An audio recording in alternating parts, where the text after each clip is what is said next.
Hi, welcome to Happy Fun Music Time, the first episode in a really long time. I'm here with Alex Salas, and we are going to talk about our top 10 albums of 2022. How's it going? Good. Yeah. Okay. Let's start with. I have an idea. Do you want to start with? Do you want to do like honorable mentions and go back to like 25, and then just say 25 to 11, and then start at 10? I'd be down. Why don't you go first? Okay. I gotta pull up my list again. Yeah, I have both lists open, so Perfect. I can just do mine. So 25 to 11. So yeah, these are the honorable mentions. And yes, this is top 10 albums of 2022. Okay, so number 25 for me, Petrol Girls with Baby. Number 24, A Sleep Country with Helvetic Sylph, that none of you have ever heard. 23, yeah, no one's heard that, but it's really good. Listen to it. 23 is Artificial Brain, the self-titled. That was pretty good. Yeah, dissonant death metal, pretty good. I liked it more than you, but that's okay. 22 is Immolation with Acts of God, another really good death metal album. 21 is actually I don't like that one. I'm gonna switch it. I'm gonna make my 21 Flacco's Bizarre Adventure.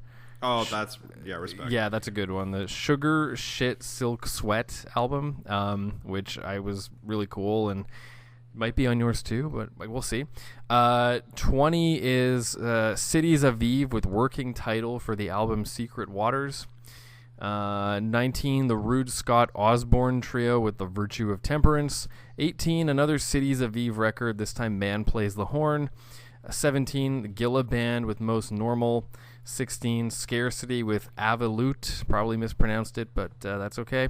15, Diamant de Galas with Broken Gargoyles. 14, a band called Saram with The Liquefied Throne of Simplicity.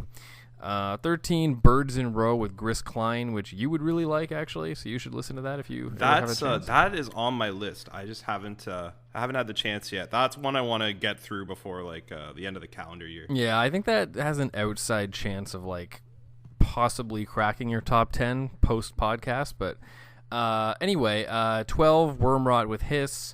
And then 11, an album that I heard 2 days ago, which is Ryoji Akita with Ultratronics, that might have actually made my top 10, but didn't want to change it up at the last minute, so I made it number 11. So those are my honorable mentions. Okay, all right, fair enough. I guess I'll run through with mine. I want to throw an EP out there. Oh, okay. It's called the Hirsch Effect. It's this German prog rock kind of progressive metal band.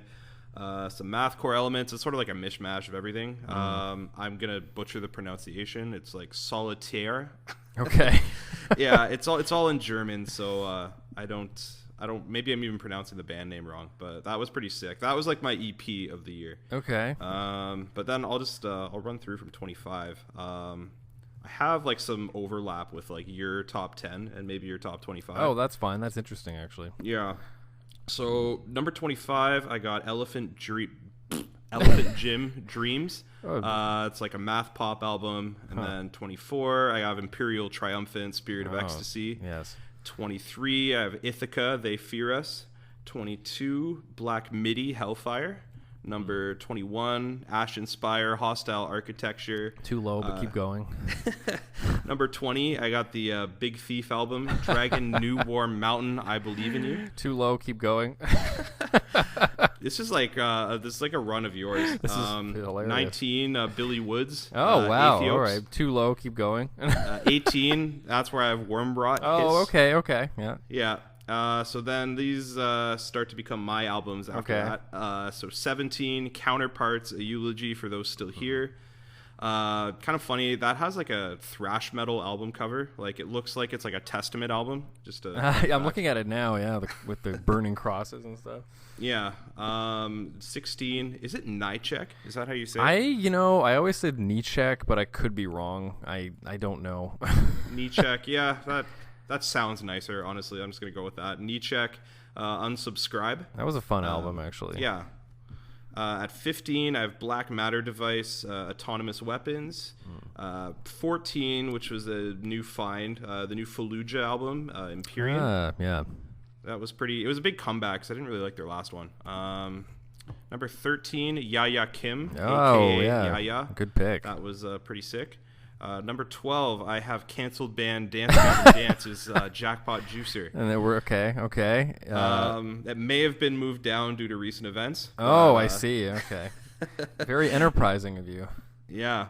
Number 11, Soul Glow Diaspora Problems. Oh, another one that's too low, but good pick. That's what's I was gonna keep going. 11. Yeah. So that's my honorable mentions. Okay. Do you have like a most disappointing album of the year? Oh, that's a good question, actually. Let me think about that one. If I go back, let me just go through my list quickly here. Most disappointing. Well, honestly, it's funny because we were just talking about it. Probably the Mars Volta record is my That's fair. most disappointing. I did not think it was anything good at all. It was just a really lackadaisical Latin sort of pop thing. It felt very rushed and kind of unfinished and not well thought out to me. But you liked it more than I did, though. So yeah, I just listened to it like half of it yesterday, and then I listened to the rest of it today. I enjoyed it. It's a bad Mars Volta album. It's like a crappy Mars Volta album. But like if it was like the Venus Volta, I guess. I don't know. If you just pretend, for me at least, that it was just some other band I'd never heard before. There was like catchy Latin pop tunes. There was some trippiness.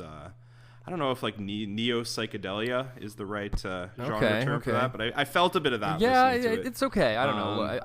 Not like a. I'm probably being a. I wouldn't even put it in my top 25, but I don't know. I enjoyed some of it. I don't know if I'll go back to it, but I don't know. It was pretty not milk toast, but like kind of shallow. I can agree with you there. Middling.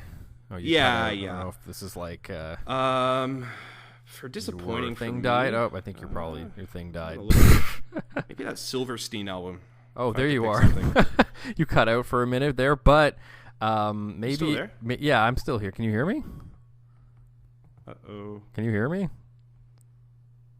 I'm gonna end the call. I can't hear you anymore. Oh gosh. Cut this here. Okay. And we're back, and I was giving like a very scintillating speech on my thoughts on the Mars Volta, a very middling album. I basically enjoyed my time with it, but I'll probably never go back to it. I don't know if I can articulate it the same way I did before everything glitched out. But I was going to say my disappointing album of the year was probably the new Silverstein. Yeah. Misery Made Me. I don't get why every one of these bands wants to like become Bring Me the Horizon, like modern day Bring Me the Horizon, like kind of stadium alternative metal. Yeah, well, probably because Bring Me the Horizon makes money, and these guys all want to make money because they're 48, and they have like kids to buy food for. My kids, yeah. That's probably why, in my opinion. But I agree, this album kind of sucked. Yeah, and that was like, I don't know.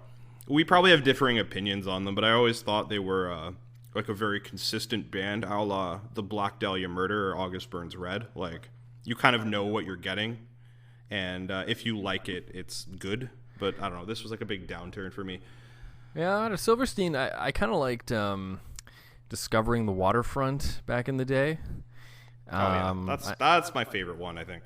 Yeah, and the first one, whatever it was called, the one with the robot, Broken Fix. What was that one called? Do you know what I'm talking? The one before. Broken isn't easily fixed, but I might be wrong. Oh, it's okay. When Broken is easily fixed. There it is. Okay. I just looked it up. When Broken is easily fixed. Yeah. That one was decent. But anyway, this one kind of blew chunks. Okay, do you want to just do the top 10? Yeah, I'm very down. Do you want to go first? Or do you want me to go first? I can go first, sure. Yeah, let's do it. I'll go first. So my number 10 is... I don't know how much I'm going to have to say about my number 10, actually. I'm kind of more curious what you thought of this one, but it's a very outside of the box, kind of eccentric jazz album, I guess. But that's kind of defining it too too generally almost. It's kind of like Rate Your Music calls it jazz poetry, spiritual jazz, chamber jazz. Anyway, the album is Alabaster de Plume's Gold, and it's a really long and kind of involved listen with a whole bunch of different influences. This is one that I wasn't sure if I wanted to put in my top. It was sort of like, it's an album that I kept coming back to, and that's why it beat out some of the other honorable mentions ultimately. I don't think it's actually a perfect album. It's a little bit sanctimonious, I think, and I have to admit there are some moments that make me cringe, but like at the same time, there's a lot of scope. It's going for a lot of there's a lot of magnitude it's trying to convey, and I appreciate that. And I just kind of like couldn't stop thinking about it in a way. It was just such a kind of unlike anything I heard this year. It was very unique. Yeah, and it's almost like, I don't know, Leonard Cohen-y vocals with like very diverse instrumentals behind it. So I think it's a hit or miss album.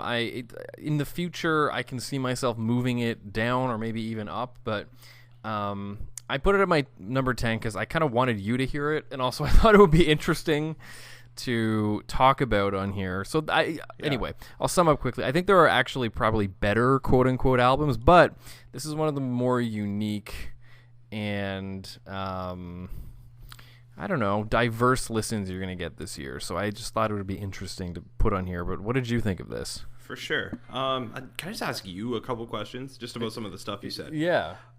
So why did you find it sanctimonious? I just like, was it the lyrical themes? Was it the way the album was structured? Some of the lyrics, I think. For example, I mean, look, I'll go through I have it open on my computer right now. Track 2, Don't Forget You're Precious. Oh, yeah, I forgot about that one. Track 4 is called Effing Let Them. You know, it's like, and the subtitle of the album is Go Forward in the Courage of Your Love. To me, it's just, that's what I mean by cringe. Like, there's some stuff on this album that is just very kind of Buddy Nielsen-ish in like the earnestness that it's trying to get across, and it's like there's very little nuance to me, and like that's the source of what makes it cringy. It's like these overly positive sentiments without any kind of like edge to them or whatever. It's, you know, it's like I don't know. There's a little bit of like that gross slam poetry vibe to it, like, ooh, positive, yay, like.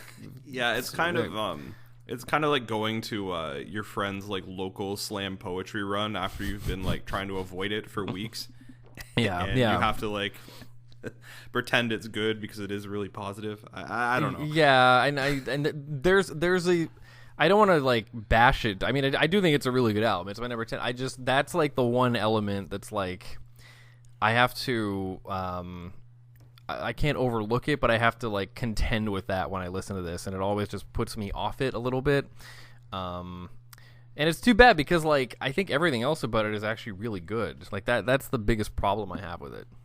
No, that's fair. Yeah, like I listened to this through.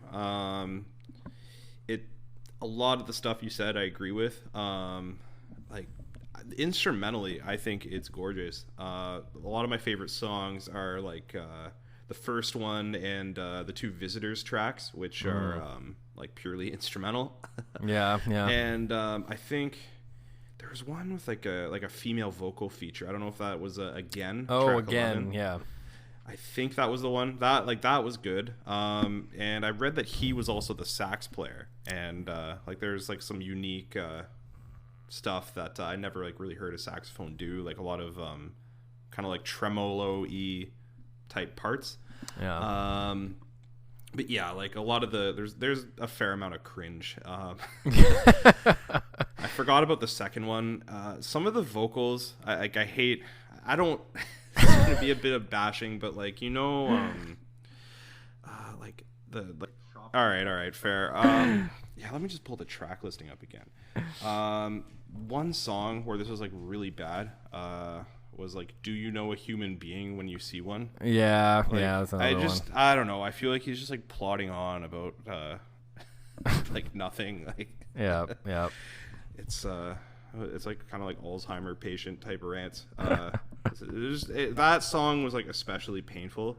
Yeah. I feel like the album finds its footing in the second half a lot, because I feel like a lot of the instrumentals are in the back half. I don't know, it was very textured. I liked everything except like the spoken word vocals, so it was enough for me to put it like in my top 50. Yeah. But then past that, I couldn't really go much higher. Yeah. A lot of my statements on this are going to be sort of broad and sweeping as opposed to specific songs, just because it was quite long. And that will be the same for a couple of the longer cuts, but I do have some thoughts on them. Yeah, I agree with that. Again, this is one, just to cap this one off, yeah, it's one that I think I might, in the future, like, I reserve the right to move this up or down, probably down, but yeah, I don't know. There are better albums, but anyway, whatever. This one was interesting, and I like having variety. I don't want to have, like, 10 metal albums. I want to have, like, some different stuff, so... But that's what the listeners want to hear. Us talk about metal. Yeah, the local Hamilton music scene. That's all they want to hear. Okay. Anyway, what's your number 10? My number 10 is Royal Coda, To Only a Few at First. I had the pleasure of seeing this live, which was pretty incredible. It's short and sweet. It has a nice album cover. And I like how they go back to like having like long post-hardcore titles. Just to get all the kind of surface level stuff out of the way. It does do a bit of like Mars Volta-esque stuff. Like it's very, very funky. And I don't know. I like hearing Kurt Travis, former DGD singer, like back on a heavier record because he's mostly been doing softer stuff these days. And it's also, I think it's going to be the last record of drummer Joseph Arrington, who was of a lot like Birds and this band, and he's an incredible drummer. And that, like, one of my favorite parts of this album, I think, is the drumming. He's just, when Joseph is on a song. He has a very unique style. Yeah, I don't know. What do you think of it? It was okay. I mean, I heard this one several months ago, actually. I thought it was good, I guess. It was very, like, sort of run-of-the-mill of this style to me. I can't recall one specific riff or part, honestly, and maybe that's partly because I've heard it one time through, but I also just... It's not an album that, like, spoke to me on any deep level. I thought it was, like, well-performed cotton candy, Like, it kind of was, like... pleasing while it was on some level, but it didn't like leave anything lingering with me. I was kind of like, well, okay, that was an album that sounded like 10 other bands, and it was fine, and it was okay. I guess that was my honest reaction to it. No, that's cool. I don't know. I really enjoyed it. It was kind of short and sweet, which I'm enjoying more and more these days. It was cool. I don't have a ton to say about it. Yeah, I didn't hate it. Enough to make my number 10. I didn't hate it or anything. I was kind of indifferent. I was like, this is gonna please fans of this style, a la you, and it's fine. I think it would probably make the lower end of my top 100, maybe, right? So yeah. Oh, very, very fair. Do you want to move on to your number 9? My number 9 is an album you heard recently and also listed recently, Imperial Triumphant Spirit of Ecstasy. This is an album that is absolutely nuts. Another one that really doesn't sound like anyone else I've ever heard. A kind of very dissonant avant-garde metal record with like jazz elements, including a Kenny G feature, a feature of Trey Spruance, Colin Marston mixed it, of course. He's like all over the place this year. Yeah, he was the producer on this one. He produced like so many good albums this year. The guy, I don't know, he's blown up. But yeah, just a really like kind of eccentric and like unpredictable record. The opener is amazing. The song Chump Change is like one of my favorite songs of the year. That song Tower of Glory, City of Shame is another one of my favorite songs of the year. Admittedly, I will admit the second half is a little bit weaker than the first if I'm going to be a bit nitpicky. But like on the whole, I mean, amazing production also. And just a really kind of unique listening experience. I think that's going to be the theme on my list if I'm looking ahead. It's kind of like stuff that's you're not going to find anywhere else. So anyway, that was what I thought of it. Fair enough. This was pretty cool. I will say I think this is a headphones album as opposed to like listening on speakers. I find it's like there's so much going on. You almost you have to be like fully immersed. Yes. You have to listen to this like multiple times. I the first time I heard this, I had no idea what was going on. I was like, I did. I don't know if I did front to back like on both, but I did like I listened to like a mix of like headphone and speakers, and it was just way better on headphones. At first, I was just like, "What the fuck is this?" But I don't know. I got more into it as it went. I love 6 of the songs. I thought they were great, and then there was 2 absolute skips for me, which were Death on a Highway and Benzum Maya. I just maybe I need to listen to them more, but those 2 just didn't come together for me. Cause I don't know, there was like a mix of like melody and dissonance in the other songs that I didn't really find in those 2 in particular. But yeah, it was like if like those 2 were just cut, like that would kind of eke into like my top 15, maybe even top 10. It's yeah, that was like a very polarizing album where I thought like 75% of it worked, and then I didn't like 2 of the songs.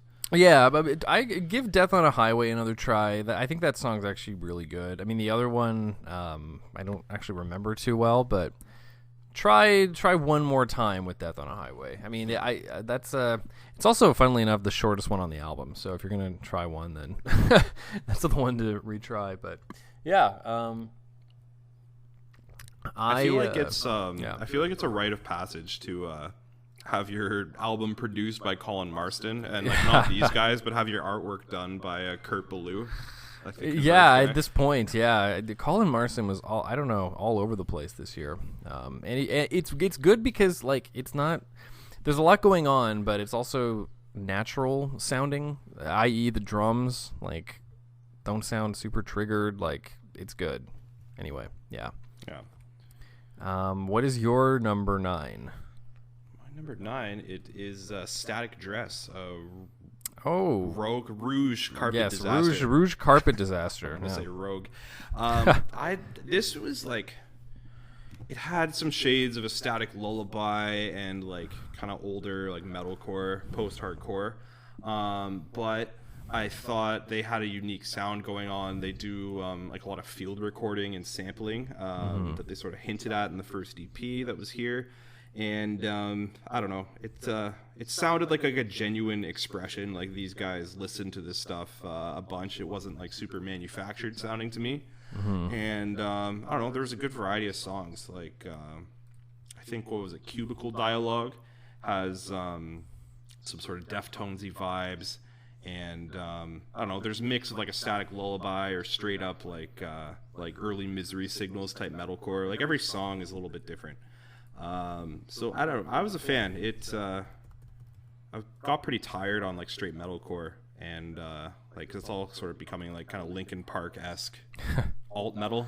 Yeah. But I think this renewed my interest, so to speak. What do you think? This sounded like straight out of 2006. Honestly, for I me. agree. Which, yeah, I mean, look, that can be a good thing depending on your perspective. I mean, I felt like I was in a time capsule, like listening to this one, which on some level was kind of fun. On another, I was like, I just felt kind of slight. I was like, I mean, again, there's another one where I'm like, it's on. I did like the field recording element you mentioned. That was my favorite part, the sort of noisy touches they would add on some of the songs. Like the way the album opens is really cool. That scream that opens it, and then it just kind of gets going really fast. Yeah. That song Flea House, I like that. But I don't know. It felt very just, again, it felt like I was listening to like an emo album from the mid 2000s, and I was like 14. The song Marisol is the one exception. That's a really good song. The second last song on this album is actually really good. That one took me by surprise and like redeemed the entire thing for me. Because up until then I was like, oh my god, like I'd rather go listen to like Deftones or something, or Glassjaw, or what, like any of those big, But look, I didn't hate it. It was pretty inoffensive, kind of like the Royal Coda record. It sounds like a ton of other bands, kind of fun. Not the kind of thing I'm going to listen to regularly or have much like. I don't think it has much depth, but I didn't hate it while it was on. It's like my take of the Mars Volta album. Yeah, see, that one I didn't like at all, as we've discussed already. I think I am like more charitable to albums, but like I won't like I think you will give like more like perfect scores. I think that's like you sort of I don't know how to describe this. Like you'll give like more polarizing takes, and I think I'm like I'm more middle of the road on stuff probably. Maybe, yeah. I mean, I like to reward albums that are good, but also, I think it increases the meaning of that reward if I'm equally kind of honest with stuff that I don't like. I mean, that's very fair. I try to like expand the scope of my rating scale on some way. I don't know. I mean, yeah, I guess it's also just personal taste. I mean, yeah. I we'll see how your list unfolds, but there is sort of a theme for the first couple here of like almost throwback, almost in a way almost retro, like, which is odd to say, but there's like a retro kind of vibe going on so far. Sort of where I was at. Maybe I'm just like getting old and like not searching for new music. It's like I'm gonna become like a boomer eventually and just ramble about Swancore all the time. I mean, you listen to new music, but it's like your preference is, I don't know, so far anyway, is like stuff that sounds like when we were younger, which is nothing wrong with that. Yeah, that's fair. So what? I think we're at your number 8. My number 8, yes. My number 8, I love this album. It's an album you've heard. I don't need to do a big build-up. You've already mentioned it. Yaya Kim's, a.k.a. Yaya, is my number 8. And this was an album that I heard very early in the year. It came out in January. And I really immediately loved this album. From the minute that I put this thing on, I was like, this is probably going to end up in my top 10. And lo and behold, it did. It is a triple disc, 141 minutes. Does it need to be that long? Well, we can have that debate. I mean, I think that it is. I have to admire the amount of just sheer volume in terms of the amount of stuff this album gives you. I mean, this could be 3 different records, but yet Yaya Kim, who did everything on the album, producer, vocals, songwriting, all the instruments, everything, I didn't know that. Yeah, vocals, producer, songwriter, arranger, art director, recording engineer, mix. Anyway, you get the picture. Put it all on one record, and like, I got to respect that on some level. It's just it's another very diverse and I think really unique record. It's unique partly because of her vocals, which I've never heard anything quite like. Very sultry. And very lounge almost, yet there's some grit to them and a unique tonality, I think.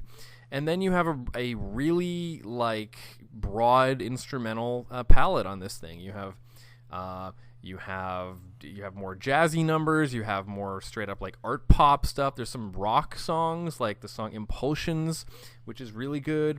My favorite disc is the first disc. Okay. Just for me personally, it has the most straight bangers on it. Secret is one of my most played songs of the year. Life is Nothing, amazing song. For Dogs and Pigs is really cool. And then I think the third disc is the most experimental of the 3. There's the most kind of I don't know, darkness on that disc, the most unorthodox instrumentation, that sort of thing. But it never totally loses focus, which for a triple disc album is not an easy feat. Yeah. And I just found it really fun. I never lost my interest across all 3 discs. So that's my take. Fair enough. I enjoyed this. It is very, very long. I think I don't love it as an album, but this might apply to a few records here, where I like having this, like, all of these songs just like in my like shuffle rotation. Yeah, that's fair. You know what I mean? Yeah. Like, I don't want to listen to this front to back all the time. Yeah, I would agree with that. I do not Yeah. often listen to all 3 discs front to back. That is true.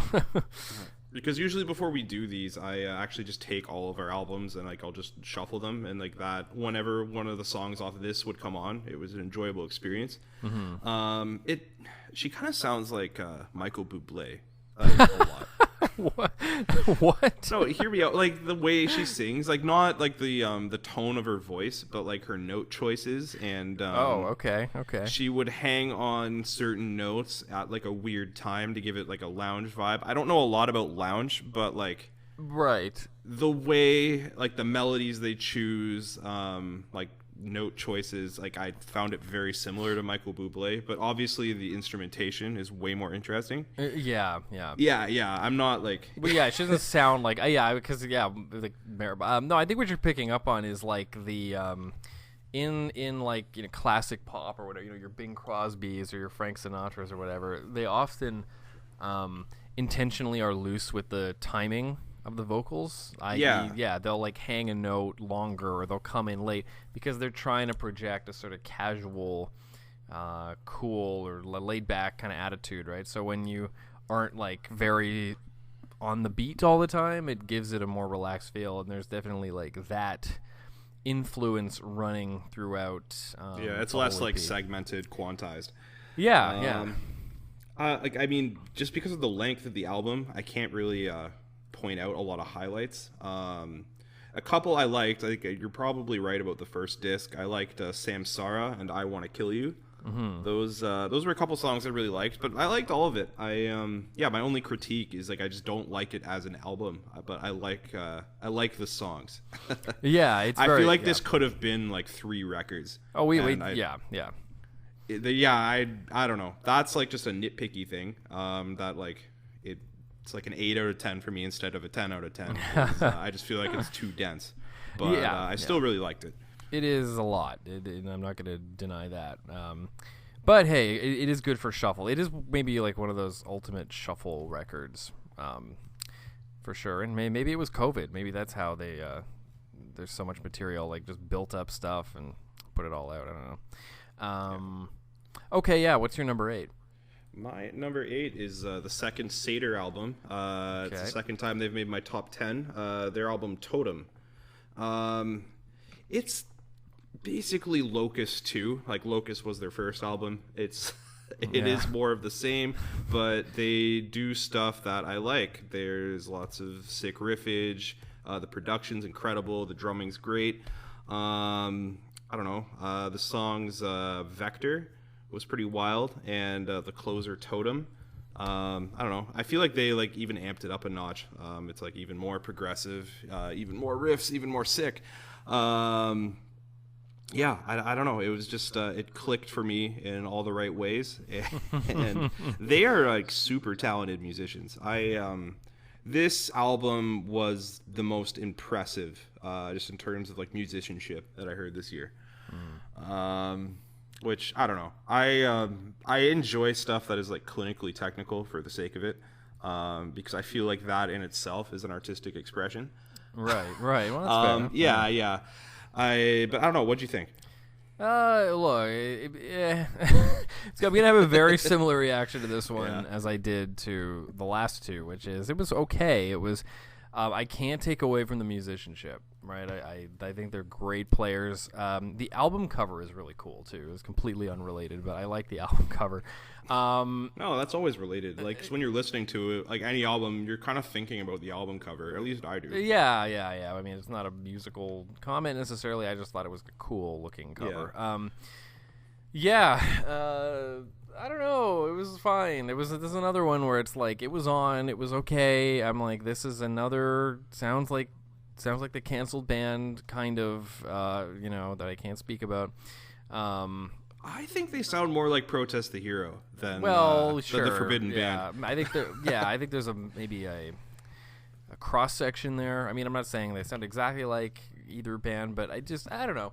This school of like swancore adjacent, math rock adjacent stuff, I've just never loved personally. It's never been my thing.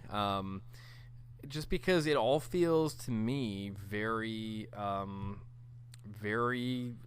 style over substance, if that makes sense. It all just strikes me as a little bit shallow. That's probably my overarching critique of at least the Royal Coda one and this one, is there's just not a lot of I don't know, kind of just like depth to anything. It's very like, I think it's very focused on the riffs and it's very focused on the instrumental, and that's fine. But I just don't think like it's great songwriting. I just don't think it's great like I don't know, vocals. To me it's like fine. It's kind of like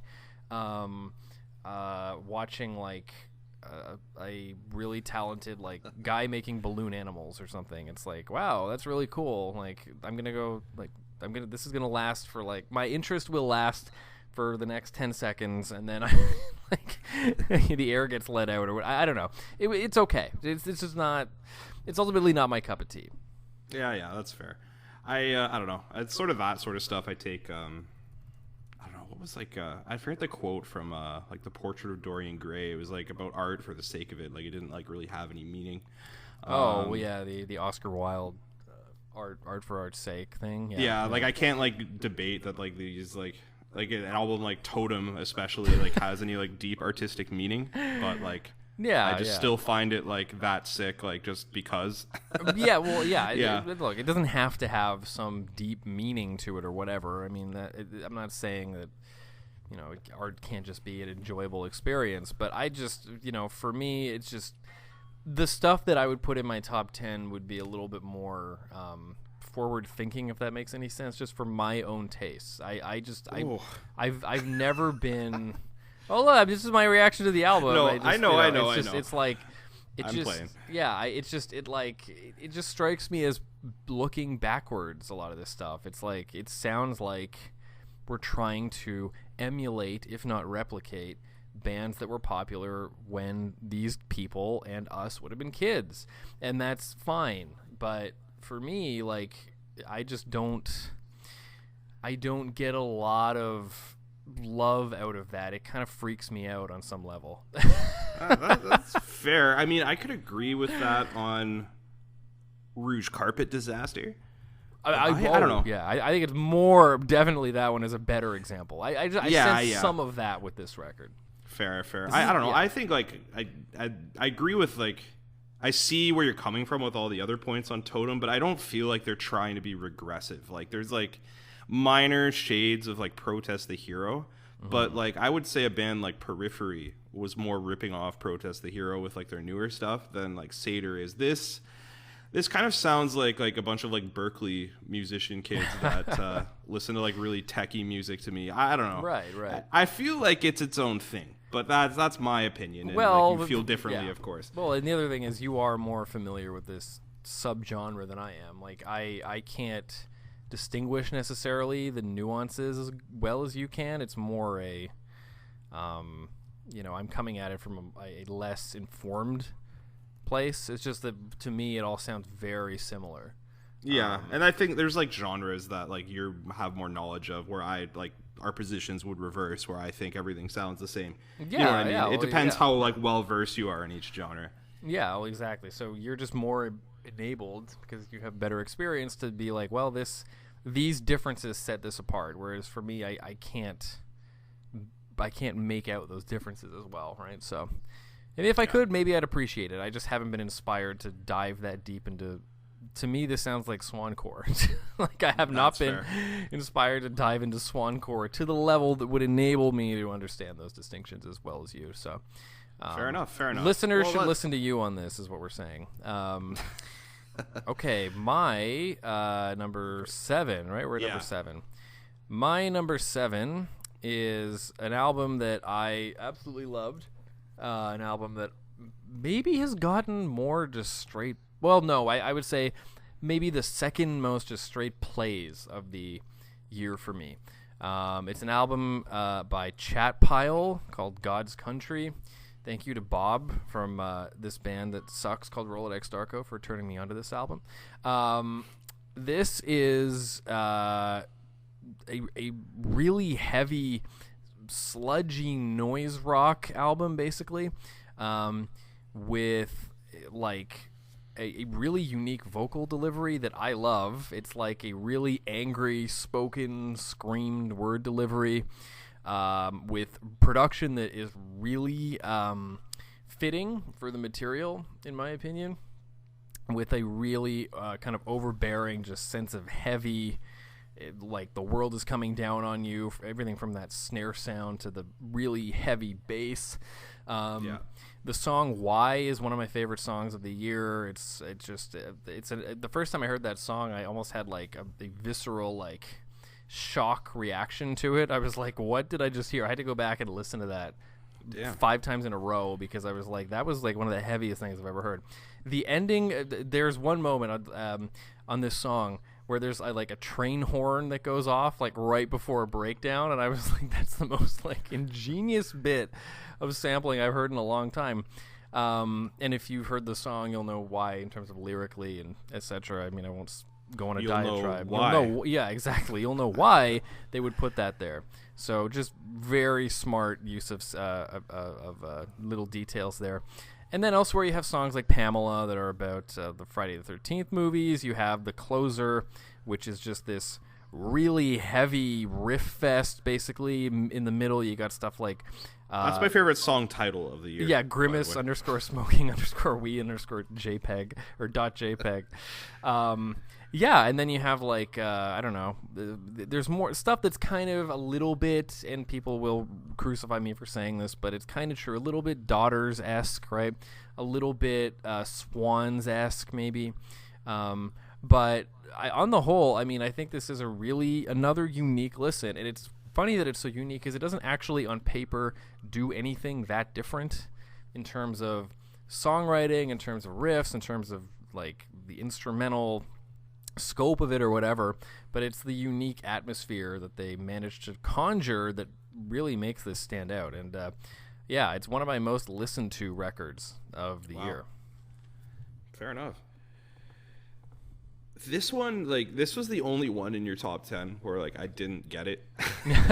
Fair enough. I just wasn't, like, I couldn't really get into it. I don't know. I'm a bit of, like, a production snob. I don't know. I was listening to it on speakers. It sounded a bit muffled. I don't think it's bad. Mm-hmm. I think it's, like... To me, it's like an okay sludge metal album. This is where our positions reverse, actually. Right. Oh, there you go. Yeah. Yeah. This is one of the ones where I listened to it in full a couple times. Like when you first sent it to me, I think this is one of like your earlier recommendations to me in the year. Probably. Yeah. Yeah. So the ones I revisited were Grimace Smoking Weed, and I think was it Wicked Puppet Dance? Yeah, I feel like I listened to those two again on shuffle. Yeah, and to me, it's good. I liked the vocals. I thought the vocals were good. He sounds like kind of unhinged. That was like my favorite part of it, probably. Yeah. But yeah, it felt a bit plotting to me personally. I don't know. I don't want to crap on it too much because I feel like I just didn't really. It just didn't register with me. Mm-hmm. Like I can kind of be aware it's like a very personal opinion, so I'm not saying it's like objectively bad, but it was I found it kind of middling. I feel like I've listened to like better sludge albums before and like stuff you've referenced like Swans and like newer Daughters, Right. Canceled, but yeah. It's not. Oh wow. Okay. You know what? I forgot about that until now. So it's yeah, another daughters are all forbidden we can't discuss that. Yeah, yeah. No, I wanted more variety in like this Right. type of music. Right. That was my take on it. Yeah, and I'll just say, and then we can move on to your number 7. Just, I mean, the production for me, like, yeah, it's not good, but it does serve the purpose of the album, which is to represent this like overbearing, even from the album cover and album title, right? God's Country, and they have pictures of like power transformers and electricity and just buildings erected with no people on it. It's this sort of despair of like modern life almost, and just the overbearing sense of dread and lack of advancement that is reflected for so many people in contemporary society. That's basically the theme of the album, and the first song, Slaughterhouse, gets that across. And just, I'll make one more. Just listen to the song Why just one time. It's 3.5 minutes long after we get off. Yeah. Just listen to that one song. It's such a good song. The riff is so freaking heavy on that thing. And it's such a simple song. And if you hear the lyrics, I think it'll like illuminate the production choice better. It's just, it's very direct, in your face. You know, they just ask why over and over again, right? And the repeated question always is, why do people have to live outside? And they just keep saying that over and over again. And then at the end, you have that moment that I was referencing. He's like, horror story, and then the train horn goes off, and then they come in with dun dun dun dun dun dun dun. It's like, it's so heavy. Anyway, yeah. No, fair enough. Yeah, I will check that out again because it's again, it's been a while since I listened to it through. I just revisited a couple. I did a couple quick samples before we were.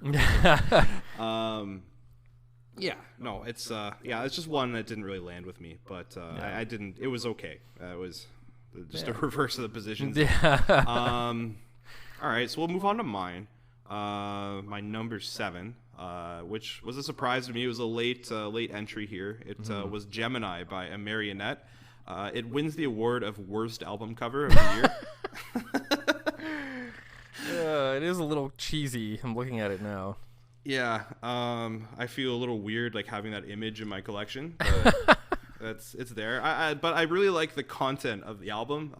Is that a girl? Oh, it's 2 girls. Yeah, I'm looking at it closely. Oh, 4 girls. Oh god, that is bad. Yeah, kind of borders on like softcore hentai. Yeah, that looks like hentai. Oh, jeez. Okay. yeah. I might just like change the album cover myself, maybe, like some AI generated stuff. But I don't know. It's again, it's like it is a bit like of an adjacent album, but I feel like it has more of like a like soul R&B, more of an element to it, along with sort of noodly guitars. And I don't know, the vocals are kind of Michael Jackson-esque, which I think is pretty cool. I don't know, songs like Simple have really cool riffs, and songs like Gemini and Settle Down, which are tracks 8 and 9, they sort of harken back to their older days where they're more of a straight progressive rock band, like weird time signatures, more like less poppy, if that makes sense. So I don't know, it had a good variety of songs, and I enjoyed it, and it was good enough to make my top 10 super late in the year. I feel like you hated this, but I want to hear your opinion on it. Like, well, truth be told, this is another one that I don't like remember especially well. This is one I don't think I hated it, so to speak. It was as you said, adjacent to the other records so far, but there was a more funky, a more R&B type element of the proceedings, which was a bit of a nice switch up. The vocals were a little bit annoying. It felt just very slight to me. That there wasn't very much like much. I don't know. Again, like I keep saying depth, but it didn't seem like there was a lot to kind of grab a hold of. It's kind of like minor pleasing background stuff you would play with like technicality, and that's fine. I didn't have like maybe if I'd looked more closely at the cover, I might have had a more like strong reaction to this, but I just had like a middling reaction. I was like, it's okay. It's like, probably a 3 out of 5. Like it's kind of pleasing, but it's nothing I'm gonna think about when it's off. Like it's very much like fancy elevator music type stuff to me. That's jokes. Man, I love my elevator music. I'll say a couple things I didn't like about this album. I thought like Catastrophe was like a bad song. I have to go back and listen to this again. The specific songs are eluding me right now. Yeah, that's fair enough. I don't know. Like, I mean, my idea of like depth is like in Gemini, where like they play in 7. Like to me, like that's what kind of pulls me in. I don't know, but that's sort of where we differ on that kind of stuff. But yeah, I mean, being technical can be a source of depth. I just like, I don't know. I like when there's like I don't know, like a holistic justification or something for it. I don't know. Fair. Yeah. What another thing that a lot of bands don't do, which I think is cool, is they have like a main melody that's like it's not vocal. It could be like a synth or a guitar, which they have in like the intro of Beauty of the Masquerade. Or it's not like even a guitar solo. It's sort of like a recurring melody that they brought back a few times. Okay. It's hard to explain, but they open up with that, and then they do verse, chorus, and then they come back to that, and then they put it over top of the chorus at the end. Okay. Which, I don't know, I thought it was cool song structure to close the album off. Yeah, I don't know. It's part of it, like, it was such an easy listen to me, which was, like, part of the appeal. No, I get that. I get that. I'm so old now instead of well, you're younger than me by a month and a half, so I don't know if it's that. I just I don't know. It was fine. It was fine for me. My more difficult listens kind of come like in the top 6. Okay. Well, we're almost there. Yeah. So let's I don't know. Why don't we jump to your number 7? My number 6, actually. I forgot who went first at the start. Yes. Your number 6. My number 6 is an album you referenced. Your number 11 is my number 6. It is Soul Glow's Diaspora Problems. Another early addition to my list, actually. I heard this when it came out, so in March. And I had heard Soul Glow, actually, before. Their last record I thought was interesting, like showed a lot of potential, but nothing I would ever put in a top 10, but this one blew me away by how good this album was. I heard it before the Fantano review, before all the hype. I heard this just so I liked this before it was cool, just so everyone knows. Like, didn't know Fantano reviewed it. He did, yeah, and gave it a 9 too. So They got a lot of attention after that. But I heard it like very shortly after it came out, and like blew me away. Specifically, that first song, "Gold Chain Punk," is so freaking good. That was it's a wild intro. I re-listened. Yeah, until the Chat Pile, until Why, that was probably my most played song of the year. The vocals are so good, and it's a really smart song too. The way they wrote that track, just all the pieces fit together perfectly, and the ending is so heavy. I'm not gonna try and imitate it, but anyway, like great introduction, up there with the really great post-hardcore kind of intros of you're like a Tip Your Bartender, or a Arsenal from the At the Drive-In record. It's like a really intense opener to kick things off, and then from there you get a bunch of unexpectedly diverse songs that all are heavy, each stand out. I'll highlight the song "Jump" is excellent. The song I was gonna point that one out. Yeah, "Jump" is a great track. That song "John Jay," which is song 10, is like probably my second favorite one on the record. The closer is awesome. It almost gives me like mild, like, I don't know, ska vibes, the closer, because there are horns that are also punctuated across the record that work really well. And then the interlude "Driponomics" is a cool like hip hop trap song that somehow works within the context of the album. Anyway, this is a hardcore punk / rap rock album that just I think is like way better than you would ever think from reading about it on paper. I mean, this to me, it sounded like if you took like Let Live and you gave them some cocaine and they decided they wanted to be a hardcore hip hop group. That's what this sounds like to me, and like that's a compliment. Like, yeah. It And obviously it sounds different than that, but like if I had to describe it to someone who's like never heard Soul Glow before, that's probably the description I would give it. Yeah, I mean, apart from what you said, which I agree with all that, I don't know, I really like Driponomics. That was like straight up a hip hop song. Yeah. And what other song jumped out to me? Second last one, God Bless Y'all Yeah, Real that's Good. a good one. Yeah, that was pretty sick. And like the outro, like they do there's like some political commentary. I think they're like calling out like sort of like liberal, like quote unquote, like black allies. Right, yeah. Yeah. So I don't know, that might be like an overarching theme of the album, but I didn't really look into all the lyricism. Yeah. But that was a good song. Yeah. You kind of covered like a lot of what I want to say about this, but I did. I really like this, and it almost made my top 10. It could have pretty easily. I think the only difference between that and like Royal Coda, I liked them about the same, but like I just wanted my own top 10. Oh well. Yeah, that might have been the deciding factor. Oh, I see. There. Well, after this, you can always go back and switch them if you want. I guess They both. It's like a tie at 10. I'll say that. Okay. Yeah.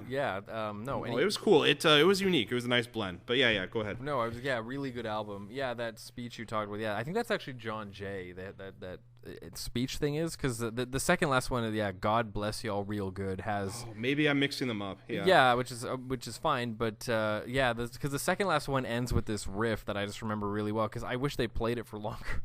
It's this like flat out nu metal riff ends the second last song. Which is like another just unexpected touch. There are like death growls on, I think it's either the third or fourth song. Like he does like straight up death metal vocals. Yeah, can you hear me? Oh, okay. Yeah, you're good? Yeah, you cut out for like 1 second. Oh, okay. We're still good. Okay. We're fine. Anyway, yeah, I really liked it. So we can move on to your number 6. Okay, fair enough. This was another very late addition. It was actually recommended to me by another member of awful band Rolodex Darko, Josh Mitchell. Or Josh Pinkney. I don't know what he's going by nowadays. No My. Yeah, check out No My when you get a chance. Check out our podcast with No My. Yeah, that was one of my favorite episodes actually. That was a good one. It was Hypochondriac by Breakins. This is like a mix of like Midwest emo, math rock, sort of like Post Maloney, like sort of pop rap, like in terms of the vocals. And then I don't know if you ever listened to 100 Gex, like the hyper pop stuff. I have, a couple times, yeah. That would be like the third element of like if you put all that in a blender. It was a very unique sound to me. And I don't know, this guy is a really good producer, and some of it like the lyrics and everything, it sort of has the vibe of like when you're a teenager and everything is like super like impactful, like you're just like over emotional about everything. Yeah. But I don't know, this guy is like quite young apparently, and this is like a pretty groundbreaking album for someone that's like 22, and he like produced and played and sang all this stuff. Nice. I don't know, like Deep Fake, like the third last song is probably one of my favorite songs of the year. And that was a good I don't know. one. There's other cool, like kind of math rocky hip hop songs like Bugging and Intellectual Greed, which I thought were also very good.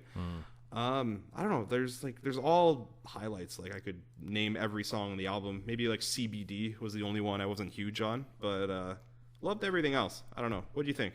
I like this one. This was a good, like a good kind of, I don't know, kind of unexpected addition to your list. I thought I like Deepfake a lot. I liked Venus Flytrap. Yeah, it was a good one. I liked what was the other one called? Maybe it was looking at the I think it was Teeth was the other one I really liked. But anyway, yeah, I thought this was actually really interesting. The guitar was a nice addition. I liked his very emotive vocal performance. Maybe a little bit over the top in spots, but I would prefer that to these like laconic, like, oh yeah, yo, we like the the Drake, like, yeah. I don't care about anything. I that is irritating to me. I feel sorry, just to make another point, the vocal performance was like the polar opposite of Alabaster Le Plume. Yeah. Which, like, Yeah. both styles have kind of their pros and cons, but Yeah, I think on some level I would. I mean, yeah. Well, the Alabaster Le Plume one is like that's a spoken word. Like this Yeah, is this yeah, is it's a different. yeah this is a very intense kind of like emotive in your face, borderline having a breakdown vocal performance. It kind of like black metal, if I can make that comparison. I think there's like a minor depressive black metal influence here that I don't know if this guy has ever listened to any of that, but I just got that sense. And yeah, like in the delivery. yeah, and then a band like Silencer or whatever does that kind of stuff, and I appreciate that. I like when people go all out. So yeah, I like this album. I thought it was good. Yeah. Oh, yeah. Shout out Nomai for the recommendation. Yeah. I'm excited to hear more from this guy because this, I think, was his first full length album, so that's a pretty big way to come out. Yes. Break-ins with Hypochondriac. Okay, my number 5 is one that I like put on here almost like I really wish I didn't have to in a way, but I did because like I can't deny this is like an excellent album. It's just very predictable that it would be in a top 10, but I have to give them kudos. It's Black Country New Road with Ants from Up Here, which is one of the best albums of the year. I mean, there's no denying it. It's almost ubiquitous to have this in a top 10. It's such a well-performed, well-produced, again, very diverse, borderline like post-rock album, honestly. I mean, I would maybe say it's like art rock, not metal, but anyway, it's an album that you probably heard if you're listening to this, to be completely honest. It's not too long. It's got a bunch of songs that have crescendos and kind of very lush instrumentation, spoken word sort of vocals that I know you hate, but like I can get on board with. Yeah. I think The Place Where He Inserted the Blade is one of the best songs of the year, as is Snow Globes. That, in fact, the last 3 songs on this is one of the best stretches of 3 songs that any record had this year. And it's just ultimately really fun. It holds together really well. The songwriting is really good, and I really can't criticize it very much. They don't really there's like very few missteps on this thing. So again, it's a record that I'm like, oh god, I have to put this in my top 10, but I got to do it. It's very like Mewcore, not, I don't want to say like Anthony Fantano, like it's like a music journalist album. Yeah, like it's for music, and like it's not like an insult. It's it just means like a lot of people really like it. Like, and but that's, I can tell that you like it because you think it's good, not because other people are hyping it up. That's the thing. Yeah, I'm trying to battle with like I know that it gives the appearance of like I'm a music fan. I really like black. Like it's like that like trying too hard thing, but like I really have to just set that aside. I'm like, it's actually a really good album. So yeah. What surprises me is that it has like 27K ratings. That's what I'm saying. It's Rate like Your the Music. most popular album of the year, at least on Rate Your Music. So it's like, and it's still number 1 too. Oh, it is. I didn't know. Yeah, it's a number 1 album still. It's over a 4, and it's got 27,000 ratings. So. Well, I liked it. This is another one. This was a very early year listen for me. Yeah. So I'm not going to have a ton to say on it. But I thought it was like a major improvement over the first one, which for the first time was like another one where I'd put it in the chat pile. Yeah. Just where I just didn't get it. And like I don't know, there was like songs on that like Science Fair I really didn't like. I loved it. I don't know. I feel like this like I actually didn't mind the vocals, and I just thought everything was generally better than the last one. And this is one I actually want to go back to and listen again after, because I might even rate it higher. I just I don't know. It was very diverse, lush instrumentally. Oh, can you hear me? Hello? Yeah, you're good now. You're back. You're back. Oh, okay, all right. Yeah. I was just saying it was very lush, diverse instrumentally, very dense. I don't really remember any specific highlights here, but I liked it, and it encouraged me to keep listening to them because at first when I saw it, I'm like, oh, it's gonna be like the last one again. This one resonated with me more, and it'll probably be in regular rotation. I just haven't really gone back to it semi-recently, and it didn't come up in my shuffles, so my remembrance of it is a little slim. Yeah. But I thought it was quite good. Yeah, fair enough. It was good.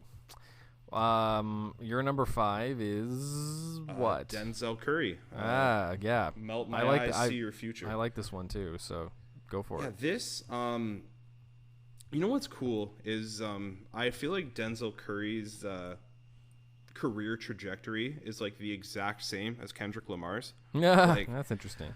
I don't know like how to explain this well. Like, so like Good Kid, Mad City and like Imperial are two very different albums. Like, I can't really compare that. But then you go to like To Pimp a Butterfly and like Taboo, that were both like very dark. And then like Damn and Zoo are both like more just like pure hype albums, and now they've like released like jazz rap that's like a very kind of lyrically deep and like jazzy instrumentally. Like, they've had the exact same trajectory, so that's kind of like semi unrelated, but I just thought it was interesting. Yeah. This album, this was dope. Lots of great songs on here. Walkin' was an early favorite of mine, and I thought Mental was pretty awesome. It had a spoken word part with Saul Williams, and you didn't at hate the it. end.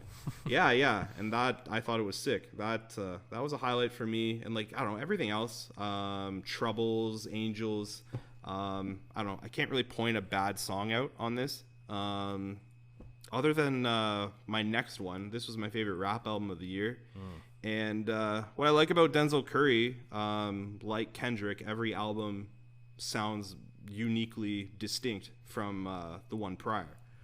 How do you feel about it?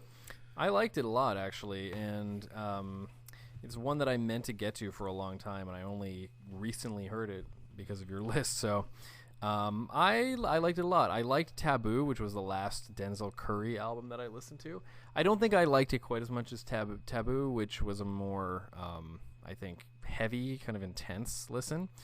I like both. I feel like Taboo was more up your alley, I think. It was more like stuff you would prefer, I think. Yeah, this one, it seemed a bit like more laid back to me, which isn't a bad thing. It was definitely a more relaxed, almost like a more confident vibe. I feel like he's settling into his, I don't know, career, right, as you kind of were saying. He knows his skill. Yeah. So I think it's a very confident record in that way. It's not trying too hard. It gives us a very strong clutch of song, good features like Saul Williams. That song John Wayne was really good, actually. I like that one. Yeah. I like the opener a lot too. Melt Session No. 1. I like that one. Yeah. I thought it was a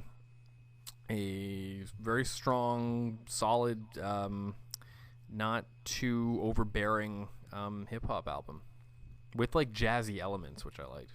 Yeah, it is kind of surprising to see him on like it is like quite a laid back record. Like his earlier stuff, like in Taboo, there was a bit of it, but like especially like his very first album, it's like almost comically aggressive. Yeah, he's like, mellowing out.